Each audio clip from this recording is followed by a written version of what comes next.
محترم سامعین کرام، اللہ تعالیٰ کی عظیم نشانیوں میں سے دو بڑی نشانیاں ہیں چاند اور سورج۔ سال دو سال میں ہم دیکھتے ہیں کہ کبھی کبھار ایسا ہوتا ہے چاند اور سورج کی روشنی چھین لی جاتی ہے، ضبط کر لی جاتی ہے۔ اسی چیز کو شریعت کی نگاہ میں چاند میں گرہن لگنا، سورج میں گرہن لگنا کہا جاتا ہے۔ اللہ کے نبی صلی اللہ علیہ وسلم نے ہمیں اور آپ کو اس بات کی تعلیم دی ہے کہ جب چاند یا سورج میں گرہن لگ جائے تو مخصوص قسم کی اس موقع پر نماز ادا کی جائے، دعائیں کی جائیں، اللہ کی تکبیر بیان کی جائے، صدقہ و خیرات کیا جائے۔ سوال یہ ہے کہ جب چاند یا سورج میں گرہن لگ جائے تو اس موقع پر خطبہ دینا، واز کرنا، نصیحت کرنا کیسا ہے؟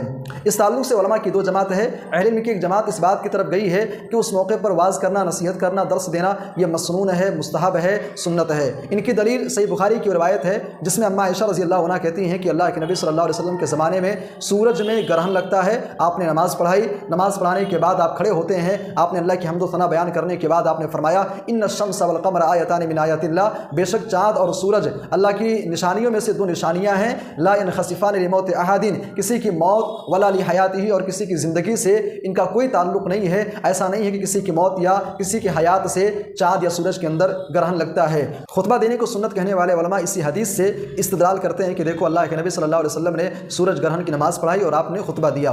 اہل علم کی دوسری جماعت اس بات کی طرف گئی ہے کہ چاند گرہن یا سورج گرہن کے موقع پر خطبہ دینا، آواز کرنا یہ مسنون عمل نہیں ہے، یہ مستحب عمل نہیں ہے۔ سوال یہ پیدا ہوتا ہے پھر صحیح بخاری کی اس روایت کا جواب کیا ہے؟ اہل علم کی دوسری جماعت اس حدیث کا جواب دیتے ہوئے کہتے ہیں کہ اللہ کے نبی صلی اللہ علیہ وسلم نے اس موقع پر جو واز کیا تھا، جو نصیحت آپ نے کی تھی، دراصل وہ ایک سبب کی بنیاد پر تھا۔ سبب کیا تھا؟ اللہ کے نبی صلی اللہ علیہ وسلم کے بیٹے ابراہیم کی وفات ہوتی ہے۔ جب وفات ہوئی اسی دن سورج میں گرہن لگتا ہے۔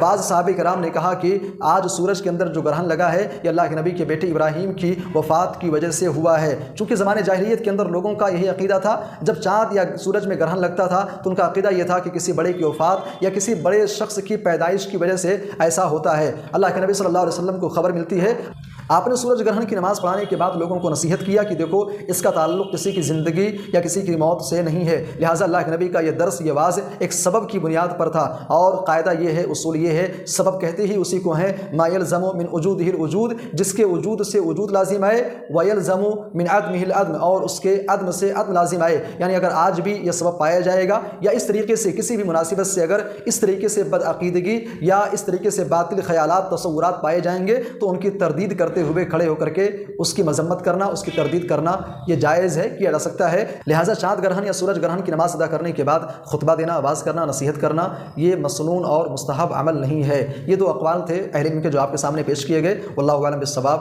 السلام علیکم ورحمۃ اللہ وبرکاتہ۔